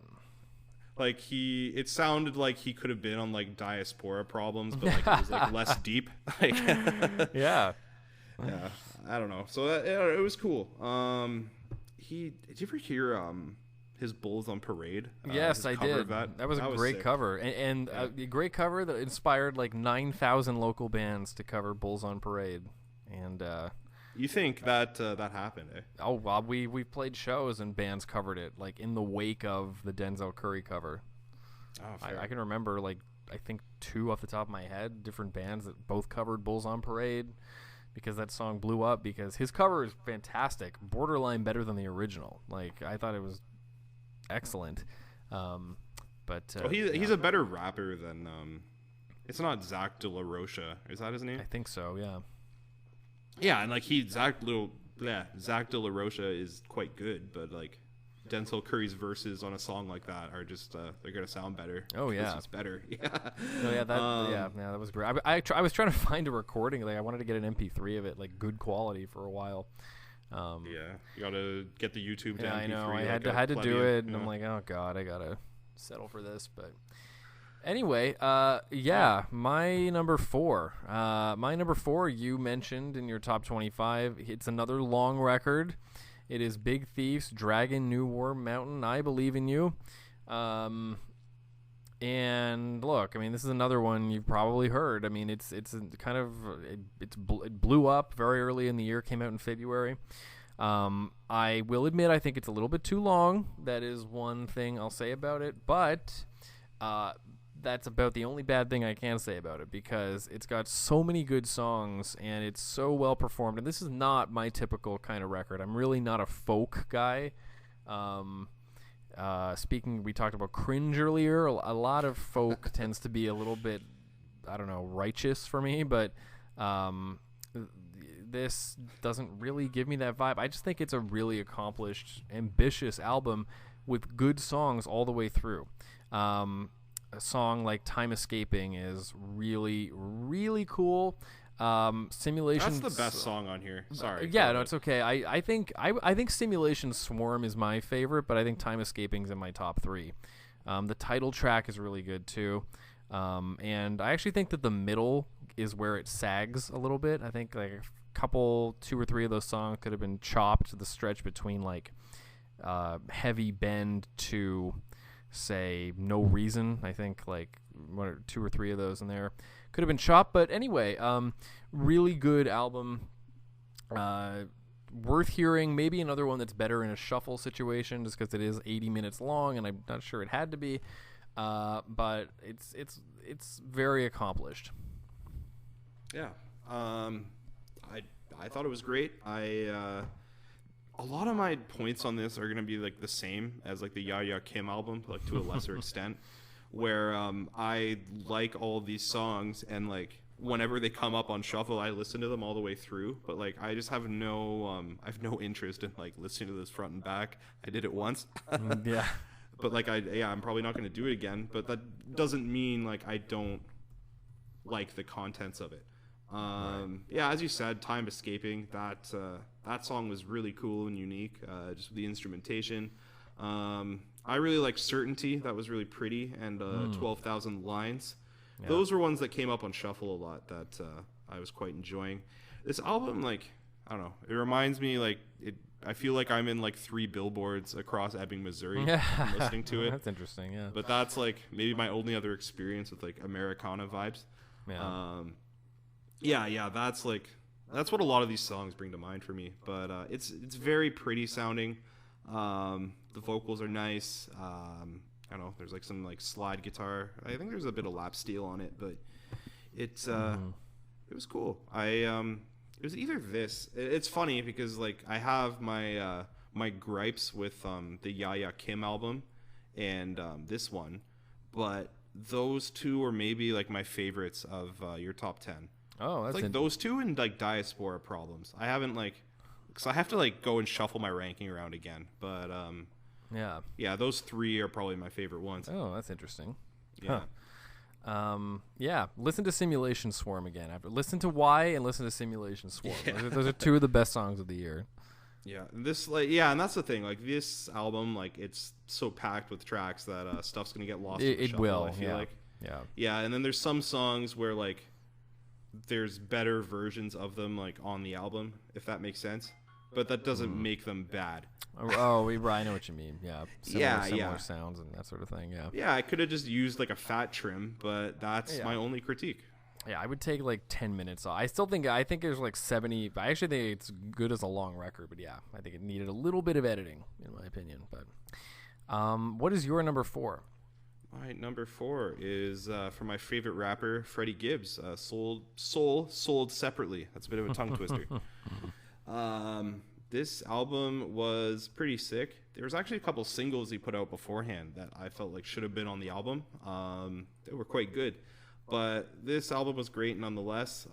He had another great song, Gold Rings, with Pusha T. Because because he did a feature with him on his last album, Bandana. They just have a lot of really good chemistry, and he's just I don't know, just his flow, sort of his voice, his rhythmic choices. He's my favorite rapper. I think he's one of the most talented. I've seen him live. It was incredible. A lot of people just put on like the backing track and like they'll say like every other line or every 3 lines, but he doesn't do that. So, Respect. yeah, and the concept of this album is kind of cool. He's at like some hotel blowing all of Warner's money, and so like it's interspersed with like phone calls like asking him when the album's gonna be done. Oh, I like that. That's cool. Yeah. So that was neat. Highlights on it: the aforementioned Gold Rings, PYS featuring DJ Paul, and my favorite was probably Rabbit Vision. That song probably has its best flows on it. Production was great, and I don't know, it was like the perfect length. I didn't want more, and I didn't feel like it was too long. So yeah, it turned out to be my favorite rap album of the year. What'd you think? I mean, look, full disclosure, this is the one album on your list I didn't get to listen to. So, okay. Unfortunately, I can't say anything about it. Sadly, this is the one that I missed. However, with that said, I think it sounds really interesting now that you've described what the concept is. So I might actually, after we're done, I'll go listen to it. Then, like, well, you heard Alfredo, right? Yeah, and I was gonna say that too. I liked his last one, which was Alfredo. That was like not quite in my top 10 of 2020, but it was close. I think it was like 14 for me. So.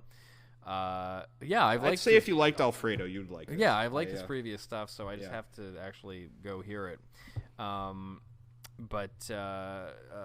Everything you're saying about it sounds intriguing.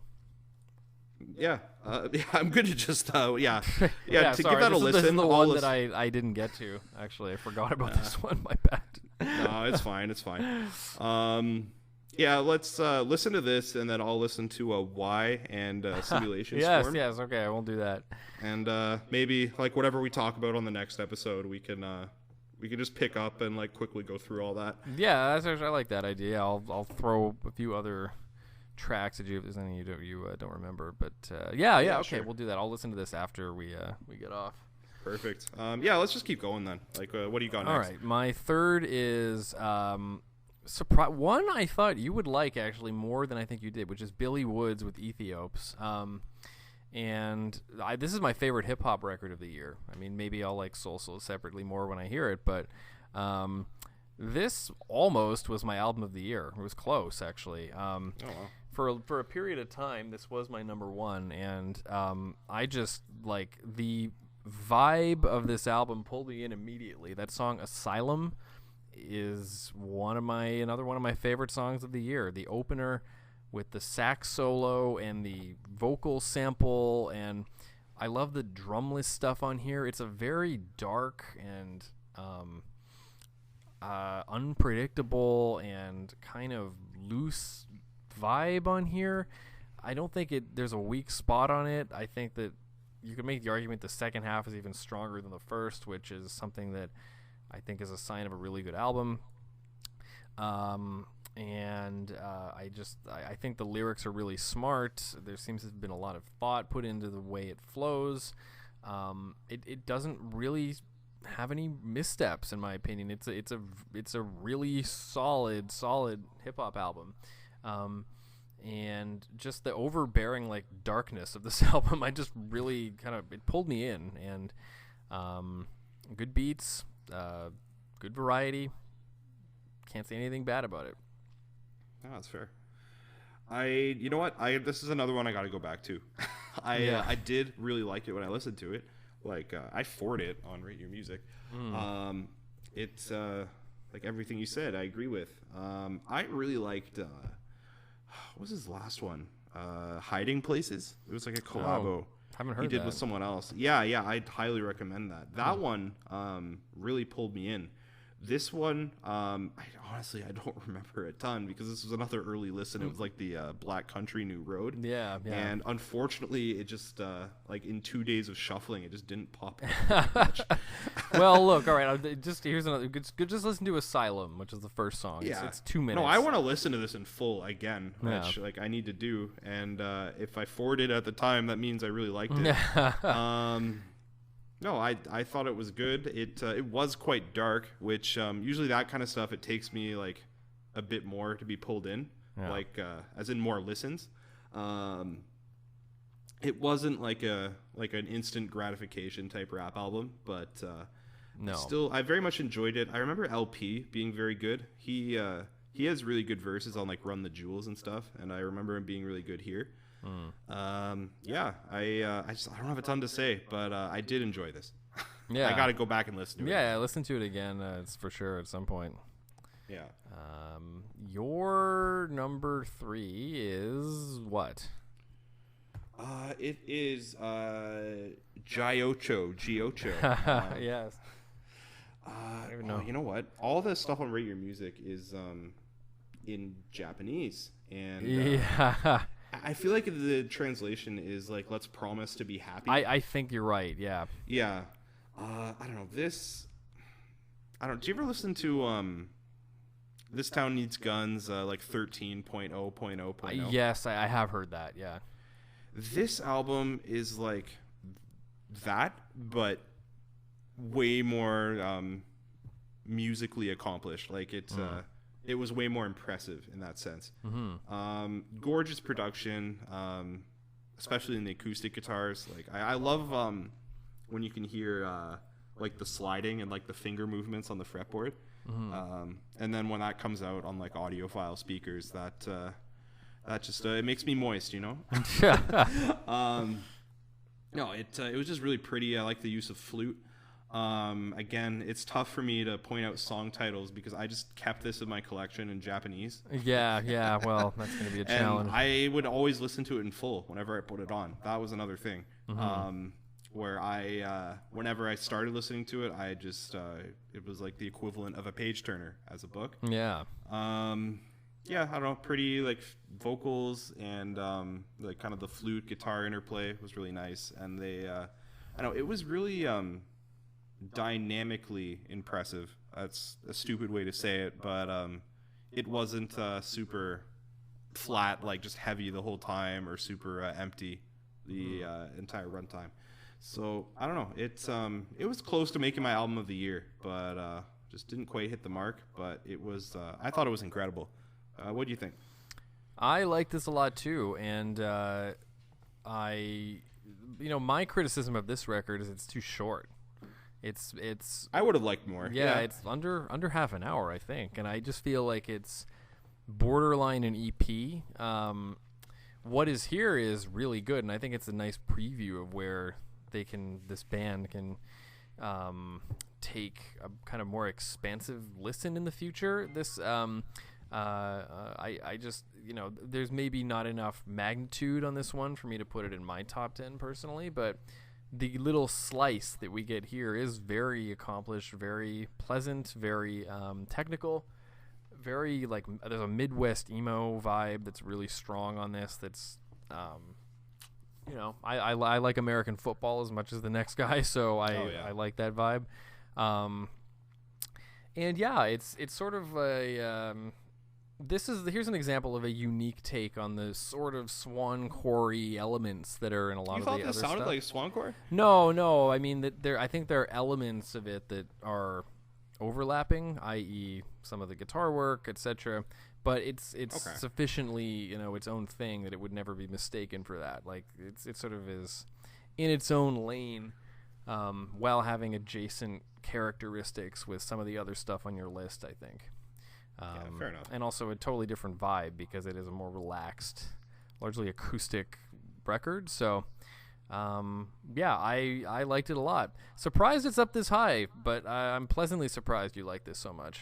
Yeah, I don't know. It's a lot of it, like it doesn't matter if it's heavy or not for me. I just a lot of my music, I just like to have like a lot of movement.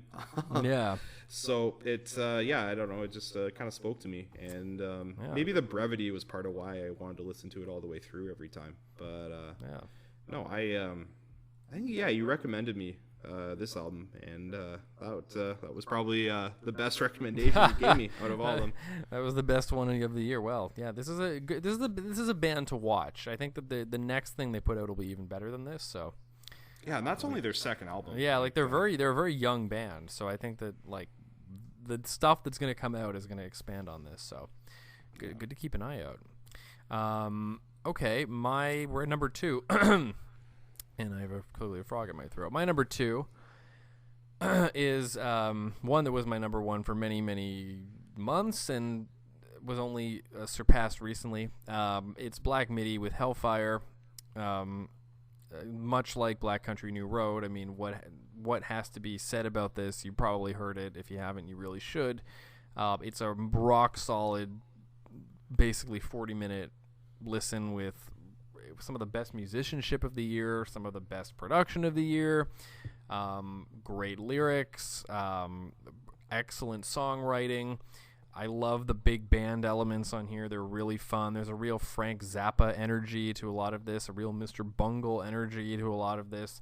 Sugar Zoo is a fantastic song. Eat Men Eat, one of my favorite songs of the year. I mean, I love every track here. The Defense is a awesome big band, flat out big band number that I just think is super fun.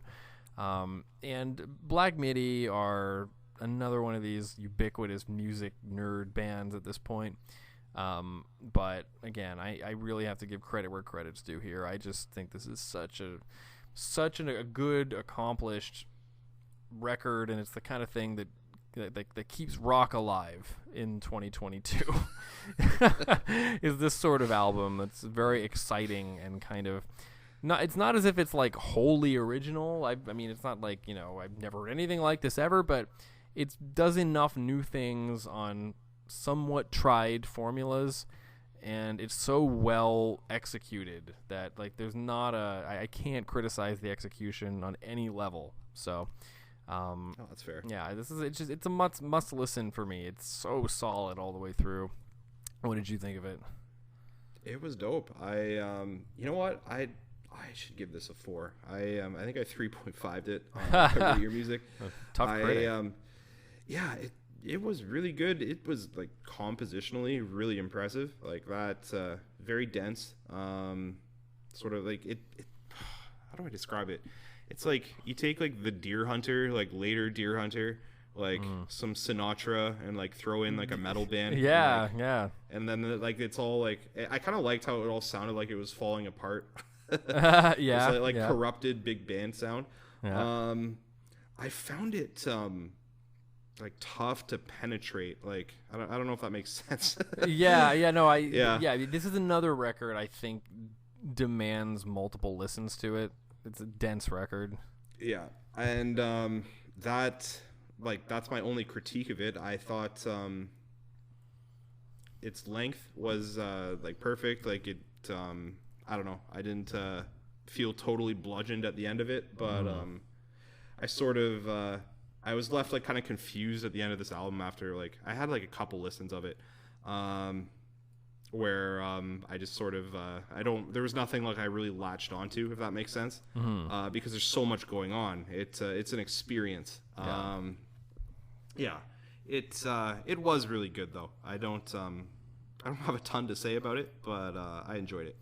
Yeah, and that's fine. Again, okay, one song you should hear. Listen to "Eat Men Eat" again. The way that song is so good. It's I won't spoil it, but it's also only 3.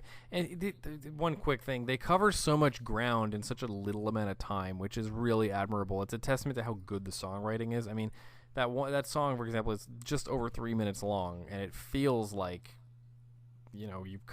there's so much ground covered, there's so much depth, and everything is perfectly mediated. There's never too much instrumentation, but there's just enough that it's always interesting. There's a lot of ear candy, but never too much, and the whole thing flows like flawlessly through this record. So borderline 5 for me, but there's one more record that we'll get to that I think was just slightly better for me, but okay, what's your number 2?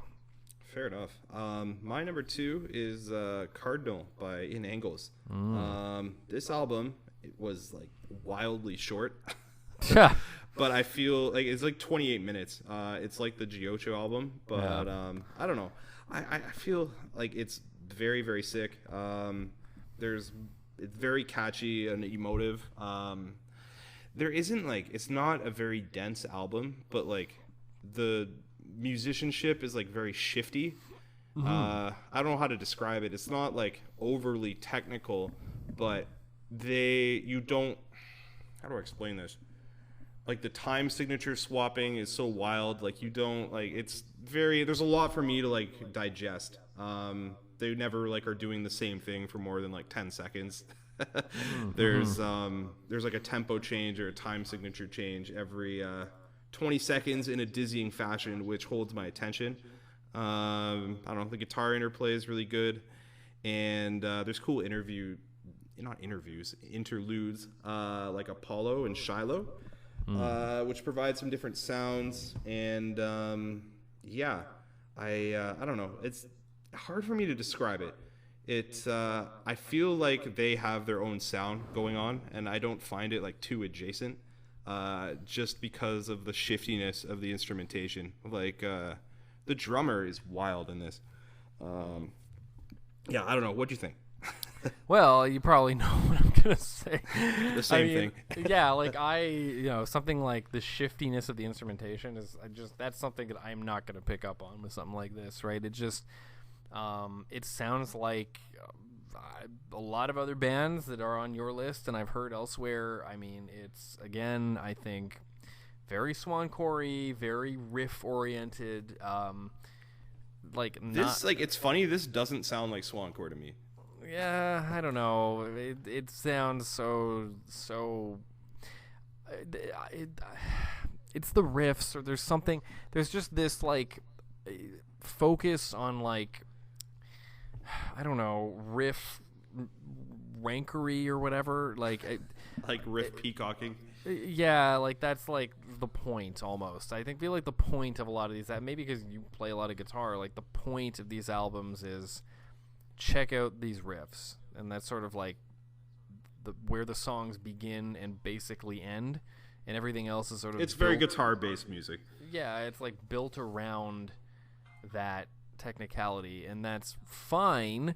It's just that for me that doesn't do a lot, because I don't think that the songwriting is very good from and maybe I have to go hear it more, but I like a song that's well written, that doesn't mean verses and choruses, but it means a song that has a flow, that had a lot of thought put into the way that it's building, and that supports whatever the message is that the singer, if there is one, is trying to get across, or whatever. This is just sort of oh, cool, here's a cool riff, let's play it for 2 bars, and then we go to this other thing for 4 bars, and we move back, it's okay, it's fun, sure, I guess, but do I really want to spend extended amounts of time listening to it, when I could be doing something a little more fulfilling? Not really. So to me, this was it was okay. I actually like this less, I think, than any of the other ones in your top 10. I think this is that's interesting. Probably my least favorite of what was in your top 10. Maybe better than the Gemini record slightly, but it was also just really short. And then that's my other criticism of it. Yeah, 28 minutes I think is unless you're going to do a super intense grindcore record or something very dense or whatever, it's just too short. I think it needed another 10 minutes to be really enough, fulfilling as an experience. So otherwise, I could have sorry, you weren't done yet. Yeah, I was gonna say make it an EP. Yeah, I don't know, I would push back. I think it's I know I said it kind of jumps around a lot, the instrumentation is shifty, and they kind of go from part to part, but I feel the way it flows is very smooth and natural sounding. I don't know, I don't feel they just stop and then just do another, it's not cut and paste to me. Right. Yeah, I don't know, an example of that would be a Vessel. At the end of it, they sort of go into this breakdowny part that wasn't in the rest of the song, and the drummer It's so complicated that I'm gonna describe it horribly. But he sort of he fills into it, and there's like, I don't know, there's so many like transitional parts that are so smooth sounding to me. And that's the thing. Like, I'm always like really keyed into like what the guitars are doing. Like the intro of Chasing Projections, where it's like da da na na na da na na na, and then it goes into like this counterpoint riff.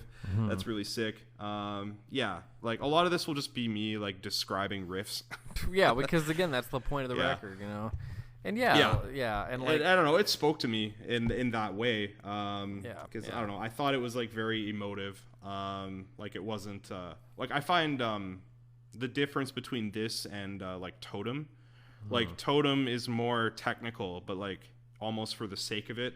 While I find this is more melodic, and it's better at expressing emotion, and it's more focused on time signatures than like hyper fast playing.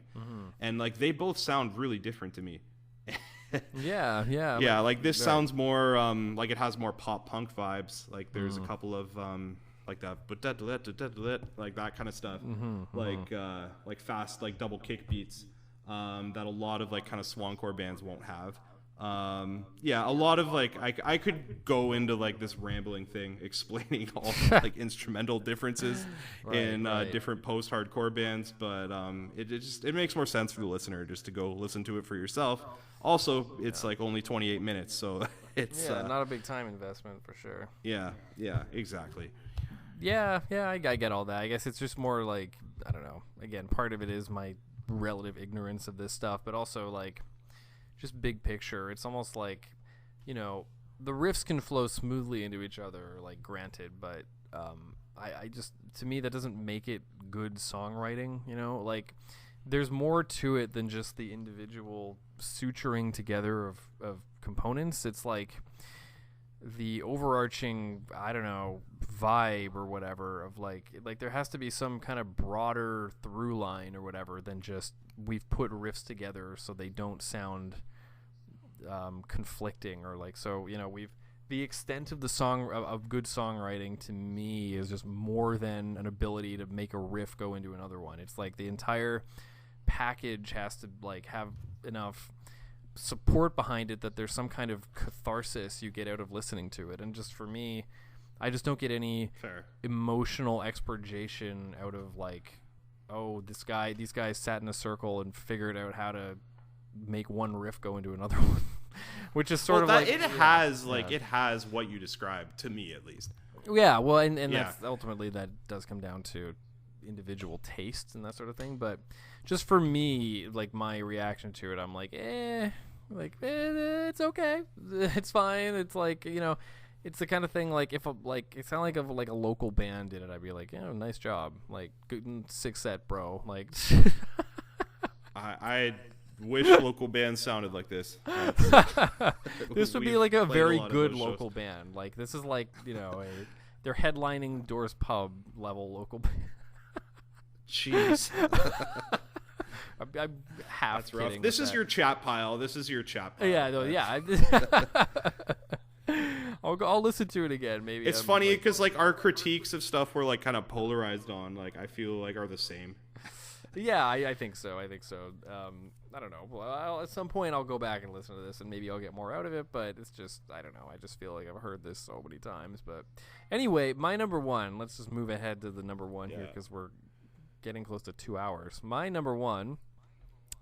Wow. Here's a record that was just recently abruptly covered by Anthony Fantano, which he gave it a 9. An album that I heard first several months ago, and I kind of had a very ambivalent reaction to the first run through. I was like, I get what they're going for, but I think it sort of doesn't hit the mark, and it's a little bit over the top and a little bit K.O. Dotty maybe. And I was like, but I had a feeling. I'm like, maybe I feel like there's something more going on here. So I revisited it over and over again. And every time I did that, like, a little bit more got revealed to me. And eventually I was like, wow, this is a really smart record. And then probably around my 12th or 13th full listen through it, I was like, okay, I have to put this way up in my top 10. Went up in the top 10, I kept listening to it, and I keep coming back to this even to this day. I listen to this album like, at least some songs of it like once a day still. And it's Ashen Spire's Hostile Architecture, my #1 album of the year. This band came out of nowhere. I've never heard of them before this. Scottish, like, avant-garde black metal, prog metal stuff, with, like, very amazing drumming, very technical instrumentation, so kind of what you're talking about, very technical instruments with these hardcore shouted vocals over it and a string section and a horn section. And it sounds like it should be a mess, but somehow the band orchestrates everything just right, where there's just enough going on that it never gets overwhelming, but there's enough in there that you can listen to it over and over again, and little things come out still this day every time that I haven't picked out before. Small little stops. You still there? Like, oh, okay. Oh, yeah. Can you hear me? Yeah. Yep. Yeah. Quick cut there, but we're okay. No, it's okay. I probably got it on my end. So, hello. Anyway, yeah. Just like really, really good flow throughout the entire record. I think the first song and the last song are masterpieces on this album. Like putting like complete 5 out of 5. Maybe the 2 of the best metal songs I've heard this decade so far. And then in the middle, you've got stuff like Tragic Heroine is an amazing 3-minute gravity blast-filled technical thing. The second song is great. The interlude is really cool with this almost medieval-type choir going on. An instrumental that I think is effective coming right before the closer. So yeah, I don't know. This is an interesting album in the way of, like, I think it gets at a lot of what you were talking about of, like, having very technical and involved instrumentation, but I feel like the songwriting on this is so good in that it's all supported by a broader theme, which is this idea of, late capitalist architecture that is overwhelming society, etc., and, like, the instrumentation kind of like embodies that concept really well. And then you get this humanistic element of these very emotive shouted vocals that are like the lone human amidst this just concrete jungle, right? So can I just ask a quick question about the theme? Yeah. Hostile architecture, is that are they talking about how, like, cities are planned, like, to purposely sort of divide people, like, by class so that they don't interact with each other, like, through the building of, like, kind of empty, soulless suburban neighborhoods, that sort of thing? Is that the vibe they're going for, or am I off the mark there? No, I think you are. I think you're on the mark with that. I mean, from what I gather, how I interpret it, yeah, it's the way that ideologies are constructed spatially, right, just as much as they are epistemological or bodies of knowledge. We have ontological or physical bodies that are concretizations of those ideologies. And so in this case, they're commenting on a capitalist ideology very explicitly in multiple points on the record. And so the ways that physical spaces, cities, etc., so literal architecture, is constructed as ways of class division is a factor of that, but also the way that architecture functions to naturalize that ideology, right? It makes it seem as though it's justified, or it makes it seem as though it's it's like a natural part of being human, right? Or it's necessary in some way. When the band is really saying what the message is that no, it's actually an artifice. Like, this is all, fair enough. Thinkers like, you could read your Judith Butlers or your Derridas, and they would say no, it's all citational repetition, is the theory term of, it's naturalized because it happens. I don't know what citational repetition means. Well, what it means is, like, things appear natural because they're done over and over again. So, in other words, because that's what you've experienced your whole life. Exactly. Because yeah. And so that's a generational thing of we have embodied in physical structures, in political structures, in ideological ideas. We have repeated ideas that are passed down to us, and we just live with them all the time, and we don't question them. And so because we assume they're just natural. But this band and those thinkers, especially Butler, would say, well, actually, we never, ever, ever confront the natural. We don't know what nature is at all. we only know how nature appears to us as it is conditioned. Oh, you cut out again. You still there? Oh, can you hear me? Hello. Yeah. Oh, Yeah. Oh, I can hear I'm gonna myself. stop recording. Okay. All right, we cut out in the middle of my very eloquent rant, but that's okay. I was almost done anyway. I just was saying that what the band is saying basically is that these are not natural conditions, and that these are mutable, which they're changeable, and so the last line of the record is get down off the fence before the barbed wire goes up, and so it's basically like a call to action, and to confront these inequities, right, which are changeable, which are not natural, which are embodied in hostile architecture, but we can tear down those fences and buildings, right? So it's very overtly political, but I appreciate that about it. I think I like it when bands are direct with that sort of stuff, and I'll stop talking. So what did you think? No, that's cool. I you know what? I'm a bit dense, so like when I listened to the album, I didn't really pick up on the political themes, but like that is really interesting because I don't know. I've been reading. Do you ever read Bowling Alone? No, actually. It's sort of just about like the gradual decrease in civic engagement across like several different forms. So like joining like a community club, going to church, et cetera, et cetera. Yeah. Like engaging in politics, voting, writing letters. I could go on and on. Right. But yeah, it basically outlines how there was a major spike in all of this type of stuff from the beginning of the 1900s up until the Great Depression, World War II, where there was a big downturn. And then afterwards, it went back up until about 1970, where things have just like been plummeting in like tons of different categories.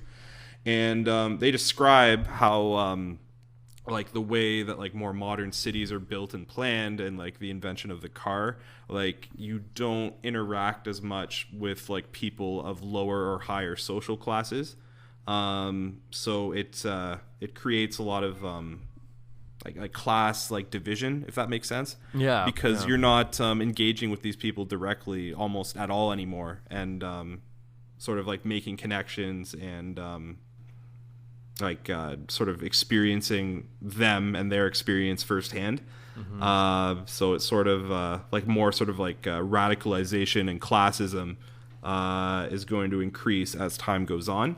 So I don't know, it's kind of interesting that this album it's sort of adjacent to those messages, if that makes sense. Yeah. So I didn't know that, and that made me like the album even more just now. But when I first heard it, I was like kind of, oh boy, like I don't know if I'm gonna like this, because it is super dense. There's a lot like really aggressive Scottish vocals, which it was an acquired taste. You know what I mean? Yeah. Like I should probably go and re-listen to the opening track again, but this was one where I listened to it a few times, and like I liked it more as I listened to it. Yeah. Like at first I was like, oh, I'm gonna like have to give this a 2. Like in the first minute. Right. I was like, oh boy, this is like one of those. And but no, like as I sort of became more acclimated to it, it, as you said, it was like very instrumentally, musically accomplished, and like the vocals like are good when they were just sort of shocking at the start. Like having like some UK guy like screaming at me about like political stuff. Yeah. But no, like it's very passionate, and it's very I don't know. Yeah, it's very musically dense. It sounds great. One of my favorites that I went back to was actually Apathy is Arsenic, Lethargy is Lead. That's interesting. It goes into that like kind of cool double kick black metal-y part in the second half of it, and like that beat you hear in like a lot of stuff with like the rise cymbal. That's just a tasty beat to me. Well, that's funny you say that though, because that was the song that when I heard it for the like first 2 or 3 times too, like that's the one that was my favorite.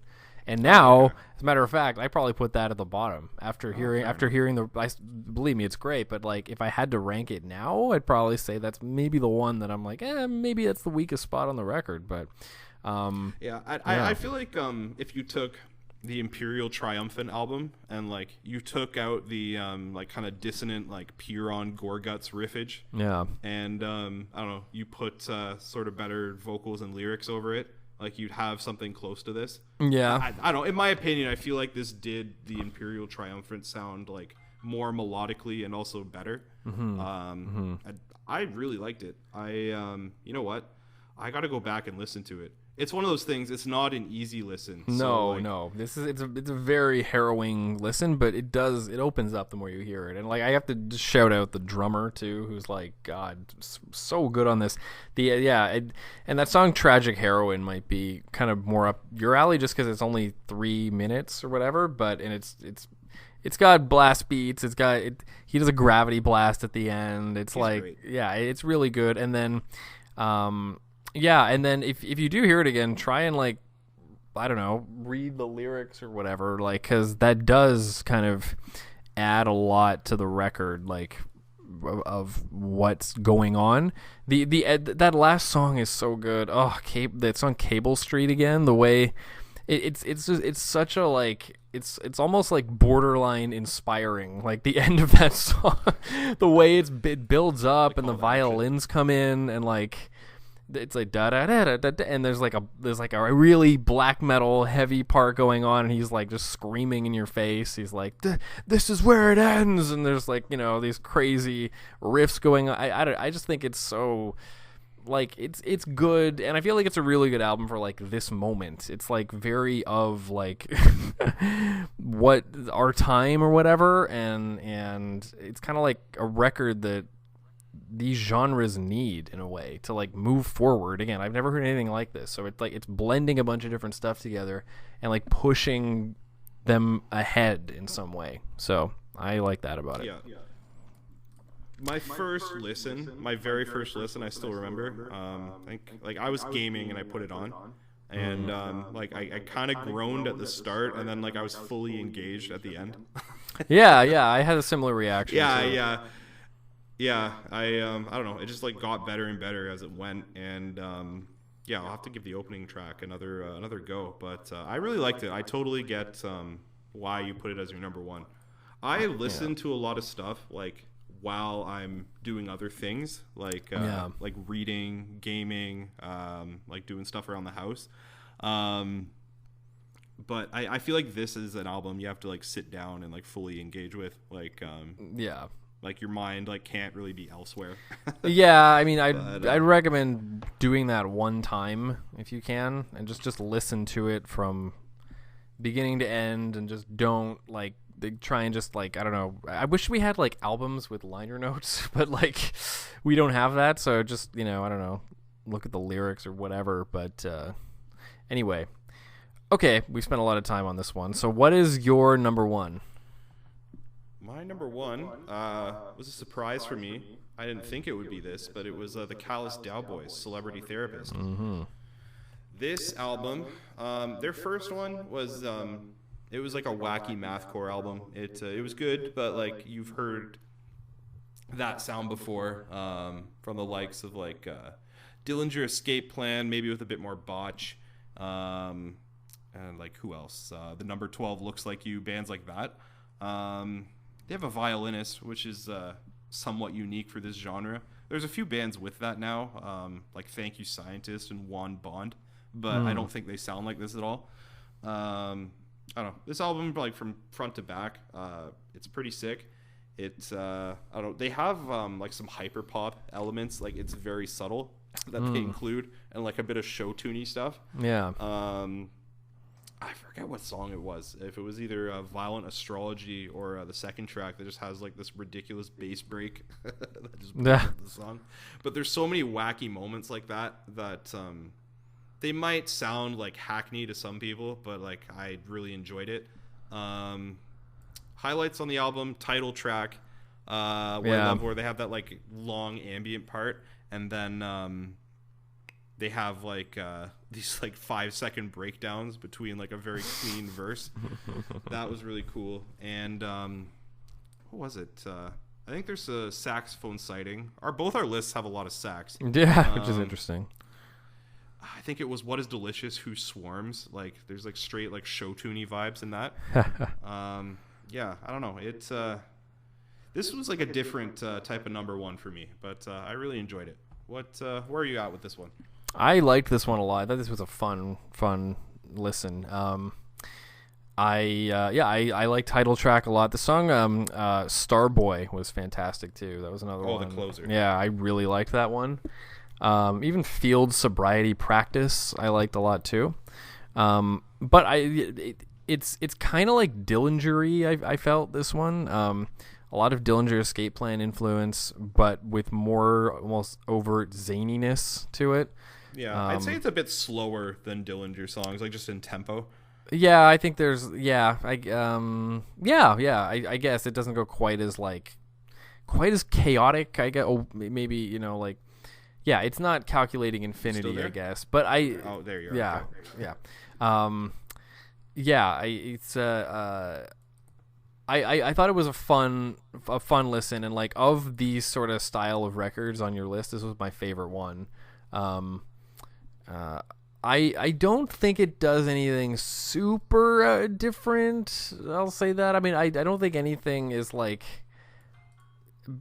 I haven't.